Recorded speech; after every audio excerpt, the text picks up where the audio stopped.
Hindi siya automatic na ganon. Before Paul was Paul, he was actually Saul, the Pharisee. Isa siyang Pharisee, isa siyang malupit, mahigpit na Pharisee nung bago siya naging follower ni Jesus.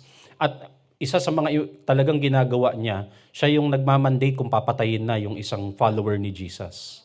So ganun siya before he became Paul. At ganito dumalo yung transition niya. Acts chapter 9, verse 26 to 27.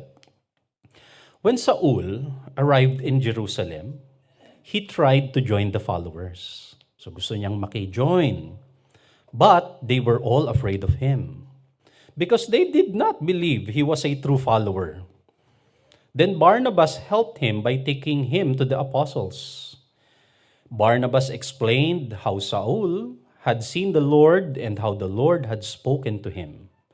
Barnabas also said when Saul was in Damascus, he had spoken bravely in the name of Jesus.